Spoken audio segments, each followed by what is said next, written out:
ಪಕ್ಷ ನಮ್ಮ ಎನ್ಡಿಎ ಅಭ್ಯರ್ಥಿಯಾಗಿರ್ತಕ್ಕಂಥ ಉಮೇಶ್ ಜಾಧವ್ ಅವರ ನಾಮಪತ್ರವನ್ನು ಸಲ್ಲಿಸತಕ್ಕಂಥ ಶುಭ ಸಂದರ್ಭದಲ್ಲಿ ಬೆಳಗ್ಗೆಯಿಂದನೂ ಕೂಡ ಸುಡು ಬಿಸಿಲಲ್ಲಿ ಸೇರಿರ್ತಕ್ಕಂಥ ಜನ ಸಮೂಹ ನೋಡಿದ್ರೆ ಈ ಲೋಕಸಭಾ ಚುನಾವಣೆಯಲ್ಲಿ ಕಲಬುರಗಿ ಲೋಕಸಭಾ ಕ್ಷೇತ್ರ ಏನು ಒಂದು ಸಂದರ್ಭದಲ್ಲಿ ಕಾಂಗ್ರೆಸ್ ಪಕ್ಷದ ಒಂದು ಭದ್ರಕೋಟೆ ಆಗಿತ್ತು, ಏನೋ ಒಂದು ಸಂದರ್ಭದಲ್ಲಿ ಕಾಂಗ್ರೆಸ್ ಪಕ್ಷದ ಭದ್ರಕೋಟೆ ಆಗಿತ್ತು.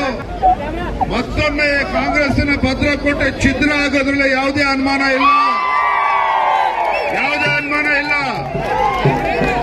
ಇವತ್ತು ನಮ್ಮ ಜಾತ್ಯತೀತ ಜನತಾದಳದ ಶಾಸಕರಾಗಿರ್ತಕ್ಕಂಥ ಶರಣು ಕಂದಕೂರ್ ಅವರು ಕೂಡ ನಾಮಪತ್ರ ಸಲ್ಲಿಸತಕ್ಕಂಥ ಸಂದರ್ಭದಲ್ಲಿ ಅವರು ಕೂಡ ಇದ್ದಾರೆ. ಇವತ್ತು ಬಿಜೆಪಿ ಮತ್ತು ಜೆಡಿಎಸ್ ಪಕ್ಷ ಒಟ್ಟಾಗಿ ಒಂದಾಗಿ ರಾಜ್ಯದಲ್ಲಿ ಹೋಗ್ತಾ ಇರ್ತಕ್ಕಂಥ ಸಂದರ್ಭದಲ್ಲಿ ಮಾಜಿ ಪ್ರಧಾನಮಂತ್ರಿಗಳು ದೇವೇಗೌಡಜಿ ಅವರು ಕೂಡ ದೇಶದ ಭವಿಷ್ಯದ ದೃಷ್ಟಿಯಿಂದ, ದೇಶದ ಸುರಕ್ಷತೆ ದೃಷ್ಟಿಯಿಂದ ನರೇಂದ್ರ ಮೋದಿಜಿಯವರು ಮತ್ತೊಮ್ಮೆ ಪ್ರಧಾನಮಂತ್ರಿ ಆಗಬೇಕು ಅಂತೇಳಿ ಇವತ್ತು ಬಿಜೆಪಿ ಮತ್ತು ಜೆಡಿಎಸ್ ಪಕ್ಷ ಒಂದಾಗಿ ಹೊರಟಿದ್ದೇವೆ. ಈ ಸಂದರ್ಭದಲ್ಲಿ ಇವತ್ತು ಕಾಂಗ್ರೆಸ್ ಪಕ್ಷ ರಾಜ್ಯದ ಅಧಿಕಾರದಲ್ಲಿ ಏನಿದೆ, ಈ ಭಾಗದ ಉಸ್ತುವಾರಿ ಸಚಿವರೇನಿದ್ದಾರೆ ತಮ್ಮ ಮೂಲಕ ಅವ್ರಿಗೊಂದು ಪ್ರಶ್ನೆ ಕೇಳೋದಕ್ಕೆ ಇಚ್ಛಪಡ್ತೇನೆ. ಇವತ್ತು ಯಾವ ಕಾಂಗ್ರೆಸ್ ಪಕ್ಷ ಇವತ್ತು ತಮ್ಮ ಬಜೆಟ್ ಅಲ್ಲಿ ಪರಿಶಿಷ್ಟ ಜಾತಿ ಪರಿಶಿಷ್ಟ ಪಂಗಡಗಳಿಗೆ ಅನ್ಯಾಯ ಮಾಡತಕ್ಕಂಥ ಕೆಲಸ ಮಾಡಿದ್ದಾರೆ. ಇವತ್ತು ಪರಿಶಿಷ್ಟ ಜಾತಿ ಪರಿಶಿಷ್ಟ ಪಂಗಡಕ್ಕೆ ಮೀಸಲಿಟ್ಟಿರ್ತಕ್ಕಂಥ ಹಣವನ್ನ ಇವತ್ತು ಬೇರೆ ಕಡೆಗೆ ವರ್ಗಾವಣೆ ಮಾಡಿರ್ತಕ್ಕಂಥದ್ದು. ನಾನು ತಮ್ಮ ಮೂಲಕ ರಾಷ್ಟ್ರೀಯ ಕಾಂಗ್ರೆಸ್ ಪಕ್ಷದ ಅಧ್ಯಕ್ಷ ಇರ್ತಕ್ಕಂಥ ಮಲ್ಲಿಕಾರ್ಜುನ್ ಖರ್ಗೆ ಅವರಿಗೆ ಕೇಳ್ತೇನೆ, ಸಚಿವರಾಗಿರ್ತಕ್ಕಂಥ ಪ್ರಿಯಾಂಕಾ ಖರ್ಗೆ ಅವರಿಗೆ ಕೇಳ್ತೇನೆ, ನಿಮ್ಮ ಮುಖ್ಯಮಂತ್ರಿ ಸಿದ್ದರಾಮಯ್ಯನವರು ಇವತ್ತು ದಲಿತರಿಗೆ ಅನ್ಯಾಯ ಮಾಡ್ತಾ ಇದ್ದಾರೆ. ಎಸ್ಸಿಪಿ ಟಿಎಸ್ಪಿ ಹಣವನ್ನ ಬೇರೆ ಕಡೆಗೆ ವರ್ಗಾವಣೆ ಮಾಡಿ ಇವತ್ತು ಪರಿಶಿಷ್ಟ ಜಾತಿ ಪರಿಶಿಷ್ಟ ಪಂಗಡಕ್ಕೆ ಇವತ್ತು ಅನ್ಯಾಯ ಮಾಡ್ತಾ ಇದ್ದಾರೆ. ಇವತ್ತು ಯಾಕೆ ಕಣ್ಮುಚ್ಕೊಂಡು ಕೂತಿದ್ದಾರೆ? ಹಾಗಾದ್ರೆ ಯಾಕೆ ಕಣ್ಮುಚ್ಕೊಂಡು ಕೂತಿದ್ದಾರೆ? ಇವತ್ತು ರಾಜ್ಯದಲ್ಲಿ ಇವತ್ತು ಅಭಿವೃದ್ಧಿ ಅಂತಕ್ಕಂಥದ್ದು ಸಂಪೂರ್ಣವಾಗಿ ನಿಂತಿರ್ತಕ್ಕಂಥದ್ದು, ರಾಜ್ಯದಲ್ಲಿ ಅಭಿವೃದ್ಧಿ ಕೂಡ ಸಂಪೂರ್ಣ ನಿಂತಿರ್ತಕ್ಕಂಥ ಸಂದರ್ಭದಲ್ಲಿ ಇಂಥ ಒಂದು ದಲಿತ ವಿರೋಧಿ ಸರ್ಕಾರ, ರೈತ ವಿರೋಧಿ ಸರ್ಕಾರ ಬರಗಾಲದ ಸಂದರ್ಭದಲ್ಲಿ 2,000 ರೂಪಾಯಿ ಬಡವರಿಗೆ ರೈತರಿಗೆ ಕೊಟ್ಟು ಇವತ್ತು ಅನ್ಯಾಯ ಮಾಡಿದ್ದಾರೆ. ಯಡಿಯೂರಪ್ಪನವರು ಮುಖ್ಯಮಂತ್ರಿ ಇದ್ದಾಗ ಇವತ್ತು ಭೀಕರ ಪ್ರವಾಹ ಇದ್ದಾಗ ಇವತ್ತು 14,00,000 ರೂಪಾಯಿ ಒಂದು ಹೆಕ್ಟೇರ್ ಕೊಡ್ತಾ ಇದ್ರು. ತೋಟಗಾರಿಕೆ ಬೆಳೆಗಳಿಗೆ 24,000 ರೂಪಾಯಿ ಕೊಡ್ತಾ ಇದ್ರು. ಆದ್ರೆ ಸಿದ್ದರಾಮಯ್ಯನವರು ಕಾಂಗ್ರೆಸ್ ಸರ್ಕಾರ ಕೇವಲ 2,000 ರೂಪಾಯಿ ಕೊಟ್ಟು ಇವತ್ತು ರಾಜ್ಯದ ರೈತರ ಒಂದು ರೀತಿ ಭಿಕ್ಷುಕರ ತರ ನೋಡ್ತಿರ್ತಕ್ಕಂಥದ್ದು. ನಾನಿವತ್ತು ಕಾಂಗ್ರೆಸ್ ಸರ್ಕಾರ ಏನು ಬಂದಿದೆ, ಇವತ್ತು ಗುಲ್ಬರ್ಗಾ ಜಿಲ್ಲೆನಲ್ಲಿ ಇವತ್ತು ಬಿಜೆಪಿ ಜೆಡಿಎಸ್ ಕಾರ್ಯಕರ್ತರ ಮೇಲೆ ಇವತ್ತು ಹಲ್ಲೆ, ಇವತ್ತು ಗುಂಡಾಗರ್ದಿ ಜಾಸ್ತಿ ಆಗ್ತಾ ಇದೆ. ಇದೆಲ್ಲದಕ್ಕೂ ಕೂಡ ಉತ್ತರವನ್ನ ಲೋಕಸಭಾ ಚುನಾವಣೆಯಲ್ಲಿ ಕೊಡಬೇಕಾಗಿದೆ. ನಮ್ಮ ಬಿಜೆಪಿ ಮತ್ತು ಜೆಡಿಎಸ್ ಪಕ್ಷ ಅಭ್ಯರ್ಥಿ ಉಮೇಶ್ ಜಾಧವ್ ಅವರಿಗೆ 3 ಲಕ್ಷಕ್ಕೂ ಹೆಚ್ಚು ಅಂತರದಿಂದ ಅವರು ಗೆಲ್ಲಿಸಿ, ನೀವೇನು ನಮ್ಮ ಕಾರ್ಯಕರ್ತರು ಇದ್ದೀರಿ ಬಿಜೆಪಿ ಜೆಡಿಎಸ್ ಅವರು, ಚುನಾವಣೆ ಮುಗಿಯ ತನಕನೂ ಕೂಡ ಹಗಲು ರಾತ್ರಿ ನಾವು ಪಕ್ಷದ ಅಭ್ಯರ್ಥಿ ಪರವಾಗಿ ಶ್ರಮವನ್ನು ಹಾಕಬೇಕಾಗಿದೆ. ನಮ್ಮ ಅಭ್ಯರ್ಥಿ ಉಮೇಶ್ ಜಾಧವ್ ಅವರು, ಅವರ ಗುರುತು ಕಮಲದ ಹೂವು, ಆ ಕಮಲದ ಹೂವಿನ ಗುರುತನ ಬಟನ್ ಅನ್ನು ಒತ್ತೋದ್ರ ಮೂಲಕ ಮತ್ತೊಂದು ಐತಿಹಾಸಿಕ ಗೆಲುವಿಗೆ ಭಾರತೀಯ ಜನತಾ ಪಾರ್ಟಿ ಮತ್ತು ಜೆಡಿಎಸ್ ಪಕ್ಷ ಅಭ್ಯರ್ಥಿ ಉಮೇಶ್ ಜಾಧವ್ ಅವರ ಗೆಲುವಿಗೆ ಇವತ್ತು ತಾವೆಲ್ಲರೂ ಕೂಡ ಸಹಕಾರವನ್ನು ನೀಡಬೇಕು ಅಂತ ಹೇಳಿ ತಮ್ಮೆಲ್ಲರೂ ಕೂಡ ಒಂದು ಸಲ ಮಾತನಾಡುತ್ತೇನೆ. ಭಾರತೀಯ ಜನತಾ ಪಕ್ಷದ ಕಲಬುರಗಿ ಜಿಲ್ಲೆಯ ಅಭ್ಯರ್ಥಿಯಾಗಿರ್ತಕ್ಕಂಥ ಡಾಕ್ಟರ್ ಉಮೇಶ್ ಜಾಧವ್ ಅವರ ಇವತ್ತು ಭವ್ಯ ಮೆರವಣಿಗೆಯೊಂದಿಗೆ ನಗರೇಶ್ವರ ಒಂದು ಸ್ಕೂಲ್ದಿಂದ ಡಿಸಿ ಆಫೀಸ್ ವರೆಗೆ ಒಂದು ವಿಜಯೋತ್ಸವದ ರೀತಿಯಲ್ಲಿ ಇವತ್ತಿನ ಕಾರ್ಯಕರ್ತರ ಹುಮ್ಮಸ್ಸಿನಿಂದ ಇವತ್ತಿನ ನರೇಂದ್ರ ಮೋದಿಜಿ ಅವರ ಅಭಿಮಾನ, ದೇಶದ ಬಗ್ಗೆ ಒಂದು ಹೊಸ ಸಂಚಲನ ಮೂಡಿಸಿರುವಂತ ನಮ್ಮ ದೇಶದ ಮಂತ್ರಿಗಳ ಅಭಿಮಾನಿಗಳು, ಉಮೇಶ್ ಜಾಧವ್ ಅವರ ಅಭಿಮಾನಿಗಳು ಹಾಗೂ ಬಿಜೆಪಿಯ ಸಮಸ್ತ ಕಾರ್ಯಕರ್ತರು ಗುಲ್ಬರ್ಗಾ ಜಿಲ್ಲೆಯಾದ್ಯಂತ ಎಲ್ಲಾ ಗ್ರಾಮಗಳಿಂದ ಇವತ್ತಿನ ಈ ಒಂದು ಕಲಬುರಗಿ ಜಿಲ್ಲೆಗೆ ಆಗಮಿಸಿ ಬೃಹತ್ ಮೆರವಣಿಗೆಯೊಂದಿಗೆ ಇವತ್ತಿನ ನಾಮಪತ್ರವನ್ನ ಸಲ್ಲಿಸ್ತಾ ಇದ್ದಾರೆ. ಇವತ್ತಿನ ಇದು ನಾಮಪತ್ರ ಸಲ್ಲಿಕೆ ಒಂದು ಕಾರ್ಯಕ್ರಮ ಮೆರವಣಿಗೆ ಅನಿಸ್ತಾ ಇಲ್ಲ, ಇವತ್ತಿನ ವಿಜಯೋತ್ಸವ ಅನಿಸ್ತಾ ಇದೆ.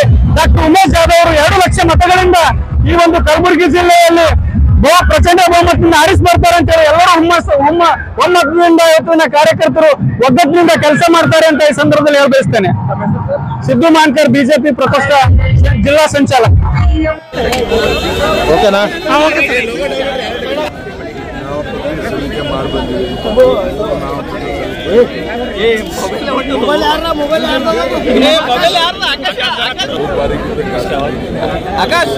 ಆಕಾಶ್ ಇನ್ನೊಂದು ಅವರು ಬಂದಿದ್ರು ಗುತ್ತಿದಾರ್ ಅಧ್ಯಕ್ಷರು ಅವರು ಬಂದಿದ್ದಾರೆ.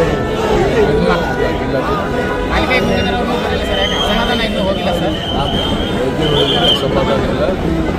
ಅವರು ಸ್ವಲ್ಪ ಮನೆಗೆ ಅಣ್ಣ ತಮ್ಮಂದು ಸ್ವಲ್ಪ ಇದು ಇದೆ. ಅವರು ಭಾರತೀಯ ಜನತಾ ಪಾರ್ಟಿ ಬಿಟ್ಟು ಹೋಗಲ್ಲ. ಅಲ್ಲ, ಈಗ ವಿಜೇಂದ್ರ ಬಂದಿರೋದೇನಾದ್ರೂ ಪ್ಲಸ್ ಆಗುತ್ತೆ, ಪ್ಲಸ್ ಆಗುತ್ತೆ. ಜನರ ಇಲ್ಲ ಐಕಾನ್ ಆಫ್ ದಿಸ್ ಯುವ ಶಕ್ತಿ ಗ್ರೂಪ್ ಅವ್ರ ಜೊತೆ ಇದ್ದಾರೆ. ಭಾರತೀಯ ಜನತಾ ಪಾರ್ಟಿ ನೋಡ್ರಿ, ಬಾಬಾ ಸಾಹೇಬ್ ಅಂಬೇಡ್ಕರ್ ಸಂವಿಧಾನ ಬರ್ತಾರೆ. ಯಾರೇ ಇರಲಿ, ಯಾರೇ ವ್ಯಕ್ತಿ ಆಗಲಿ ಹೂ ಆಗತ್ತನ ಅದು ಇದಾಗತ್ತನ ಅವರಿಗೆ ಎರಡನೇದಾಗಿ ಎಲ್ಲರಿಗೂ ಕೊಡ್ತಾರೆ. ನಾವೊಬ್ಬ MP ಆಗಿ ಅಲ್ಲಿ ಹೋಗ್ತಾ ಇದ್ದೆ, ಜನರು ಭಾಳ ಇದ್ರು, ಕೈ ಜೋಡಿಸಿ ವಿನಂತಿ ಮಾಡಿ ಓಟ್ ಕೇಳಲಿಕ್ಕೆ ಹೋಗಿದ್ದೆ. ನಥಿಂಗ್ ರಾಂಗ್ ಇದ್ದೆ. ಒಬ್ಬ MP ಆಗಿ ಸಾಕಷ್ಟು ಜನ ವಿದ್ಯಾರ್ಥಿಗಳ ಸೆನ್ಸ್ ಇರಬೇಕು ಅವ್ರಿಗೆ. ಒಬ್ಬ ಎಂತವ್ರ ಬಲ್ಲಿ ಕಿಂಗ್ಪಿನ್ಗಳ ಬಲ್ಲಿ ಹೋಗ್ತಾರಲ್ಲ ಮನೆಗೆ ಮತಯಾಚನೆ ಮಾಡಕ್ಕೆ, ಕಾಮನ್ ಸೆನ್ಸ್ ಇಲ್ವಾ ಅಂತ. ಕಾಮನ್ ಸೆನ್ಸ್ ಇಲ್ಲ ಅಂತ ಹೇಳೋರಿಗೆ ಕಾಮನ್ ಸೆನ್ಸ್ ಇದೆ. ಅವ್ರಿಗೆ ಗೊತ್ತಿಲ್ಲ. ಬಾಬಾ ಸಾಹೇಬ್ ಅಂಬೇಡ್ಕರ್ ಬಗ್ಗೆ ಮಾತಾಡ್ತಾರೆ, ಮತ್ತೆ ಸಂವಿಧಾನ ಬಗ್ಗೆ ಮಾತಾಡ್ತಾರೆ. ಓಟ್ ಎಲ್ಲರಿಗೆ ಹಕ್ಕಿದೆ. ಹಂಗಿದ್ರೆ ಬಾಬಾ ಸಾಹೇಬ್ ಅವರೇ ಅವಾಗೆ ಬರೆದು ಬಿಡ್ತಿರಲ್ಲ, ಕ್ರಿಮಿನಲ್ಗಳಿಗೆ ಓಟಿನ ಹಕ್ಕಿಲ್ಲ ಅಂತ ಹೇಳಿ. ಈಗ ಸಾವಿರಾರು ವಿದ್ಯಾರ್ಥಿಗಳ ಭವಿಷ್ಯ ಜೊತೆ ಚೆಲ್ಲಾಟ ಆಡಿರುವಂತ ಒಬ್ಬ ಆರೋಪ ಕಾನೂನು ಈಗ ನಾವು ಎಲ್ಲರ ಹತ್ರ ಓಟ್ ಕೇಳ್ತೀವಿ. ನಾವು ಓಟ್ ಕೇಳೋದು ನಮಗೆ ಎಲ್ಲರ ಹತ್ರ ಓಟ್ ಕೇಳ್ತೀವಿ. ಕಾಂಗ್ರೆಸ್ ನಾಯಕರ ಹತ್ರ ಕೇಳ್ತೀವಿ ಓಟ್. ನೋಡ್ರಿ, ಊಟ ಗೀಟ ಏನಿಲ್ಲ. ಅಲ್ಲಿ ಹೋದಾಗ ಅವ್ರು ನಾಷ್ಟ ಮಾಡ್ಲಿಕ್ಕಿದ್ರು ಮಿನಿಮಮ್ ಕರೆಸಿರ್ತಾರೆ. ಒಂದೆರಡು ಕೂತಿದ್ದು ಬಂದಿವ್ರು. ಒಂದು ತಪ್ಪೇನದ ಅದ್ರದಾಗ ಇಲ್ಲ ಹಂಗ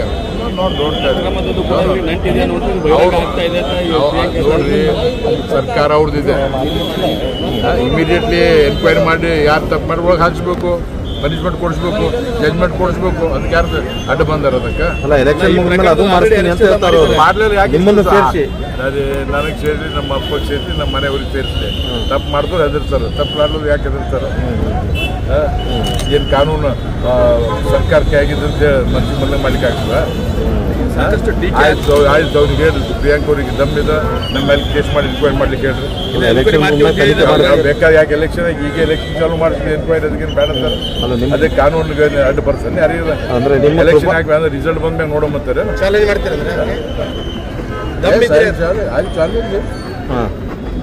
ಯಾರೇ ಸುಳ್ಳು ಹೇಳಿ ನಾವು ನಮ್ಮ ಕ್ಯಾರೆಕ್ಟರ್ ಅಸಾಸಿನೇಟ್ ಮಾಡೋ ಪ್ರಯತ್ನ ಮಾಡಿದ್ರೆ ನಾವು ಚಾಲೆಂಜ್ ಮಾಡ್ತೀವಿ. ಇದು ಸಾಮಾನ್ಯ ಬಾಬಾ ಸಾಹೇಬ್ ಅಂಬೇಡ್ಕರ್ ಹೇಳಿದ್ದು. ಇದು ಅನ್ಯಾಯ ಸಹಿಸ್ಕೊಳ್ಬಾರ್ದು. ಯಾವತ್ತು ರಿವೋಲ್ಟ್ ಅಂತ ಹೇಳ್ತು ಅದು ಮಾಡ್ತೀವಿ ನಾವು. ಓಟ್ ಹಾಕ್ಲಿಕ್ಕೆ ಕೇಳಿದಕ್ಕೆ ಇಷ್ಟು ಕನ್ಫ್ಯೂಷನ್ ಮಾಡಿ ಎಲ್ಲವಕ್ಕೂ ಪೊಲಿಟಿಸೈಸ್ ಮಾಡಿ ಅಡ್ವಾಂಟೇಜ್ ತಗೋ ಪರಿಸ್ಥಿತಿ ಬಂದದ್ದು ಕಾಂಗ್ರೆಸ್. ಸೋಲಿನ ಹತಾಶೆಯಿಂದ ಚಿಂಚೋಳಿ MP ಅವರು ಅಲ್ಲಿ ಹೋಗಿದ್ದಾರೆ. ಸೋಲಿನ ಹತ್ರ ಚಿಂಚೋಳಿ ಅಲ್ಲ, ಇವತ್ತು ಅವರು ನಾನು ನಾಳೆ ಅದ್ರ ಬಗ್ಗೆ ಮಾತಾಡ್ತೀನಿ. ಪ್ರೆಸ್ ಕಾನ್ಫರೆನ್ಸ್ ಮಾಡಿ ಪ್ರೆಸ್ ಕಾನ್ಫರೆನ್ಸ್ ಮಾಡ್ತೀನಿ. ನೀವು ನನಗೆ ಎಂದೂ ಸೋಲಿನ ಭೀತಿ ನಮ್ಗೆ ಇಲ್ಲೇ ಇಲ್ಲ. ಇವತ್ತು ಸಾಮಾನ್ಯ ಜನರು ಪ್ರತಿಯೊಬ್ಬರು ಹೇಳ್ತಾ ಇದ್ದಾರೆ ಭಾರತೀಯ ಜನತಾ ಪಾರ್ಟಿ ಮತ್ತೊಮ್ಮೆ ಇಲ್ಲಿ ಕಲಬುರಗಿ ಗೆಲ್ತಂತ ಎಲ್ಲರಿಗೂ ಗೊತ್ತಿದೆ. ಎಲ್ಲ ಸಮೀಕ್ಷೆಗಳು ಹೇಳ್ತಾ ಇವೆ. ನಮಗೆ ಎಲ್ಲಿಂದ ಭೀತಿ ಅದ ರೀ? ಏಕೆ ಏನು ನಾವು ಆರ್ವಾಡ್ ದೇಶದವ್ರು ಹೇಳ್ತಾ ಇದ್ದಾರೆ ಯಾವ ಭೀತಿ ಏನಾದರೂ ಒಂದು ಇದು ಮಾಡಿ ಸುಳ್ಳು ಆರೋಪ ಮಾಡಿ ಅದಕ್ಕೆ ನೋಡಿ ಸುಳ್ಳಿನ ಏನು ಇದು ತಗೋತಾರೋ ಸುಳ್ಳಿನ ಸಾರ ತಗೋತಾರೋ. ಈಗ ನಿನ್ನೆ ಗಾರ್ಡನ್ದಾಗ ಹೋಗಿ ಕಲಬುರಗಿ ಗಾರ್ಡನ್ದಾಗ ಎಲ್ಲರಿಗೆ ಕೈ ವಿಚಾರಿಸಿ ಕೇಳಿ ನಮ್ಮ ಕೈ ಬೈಕಾಟ್ ಮಾಡ್ತಾ ಇದ್ದಾರೆ ಎಲ್ಲ ಕಡೆ. ಬಾಯ್ಕಾಟ್ ನಮ್ಗೆ ಮಾಡ್ತಾರೆ. ಬಾಯ್ಕಾಟ್ ಅದೇ ಇವೇ ಬಾಯ್ಕಾಟ್ ಮಾಡಿದ್ರೆ ಏಕಾಂಗ್ಯಾರ ಬಾಯ್ಕಾಟ್ ಆಗ್ಯಾರ. ಇವತ್ತು 50,000 ಜನರಿದ್ರು ಇವರು ಬಾಯ್ಕಾಟ್ ಮಾಡಿದ್ರು. 50,000 to 1,00,000 ಜನರು ಇವತ್ತು ಉರಿ ಬಿಸಿಲಿನಲ್ಲಿ ನಿಮ್ಗೆ ಗೌರ್ಮೆಂಟ್ ನಮಗೆ ಬೆವರಿಗೆ ಬರ್ತದೆ. 10 ಗಂಟೆಯಿಂದ 3 ಗಂಟೆವರೆಗೆ ಮನಸ್ಸಾಕ್ಷಿ ಒಬ್ಬ MP ಆಗಿ ವೋಟ್ ಕೇಳಲಿಕ್ಕೆ ಹೋದ್ರು ಅದಕ್ಕೂ ರಾಜಕೀಯ ಮಾಡ್ತೀನಿ ಅಂದ್ರೆ ಅವ್ರಿಗೆ ಹೆದರಿಕೆ ಆಗಿರೋದು. ಅದೇ ಆಗ ಯಾರು ಅದಕ್ಕೆ ಬದಲೇ ಮಾಡಲ್ಲ. ಅವ್ರಿಗೆ ಗೊತ್ತು ನಾವು ಹೆಂಗಿದ್ರು ಪ್ರತಿಯೊಬ್ಬರಿಗೆ ನಮ್ಮ ಕನ್ನಡ ಪುಸ್ತಕ ಯಾವ ರೀತಿಯಿಂದ ನಮ್ದು ಯಾವ CBI ಆಗಲಿ ಯಾವ ಇಂಟೆಲಿಜೆನ್ಸಿ ಆಗಲಿ ಏನು ಬೇಕಾದ ಎನ್ಕ್ವೈರಿ ಮಾಡಲಿ ಯಾರು ready to face all those things.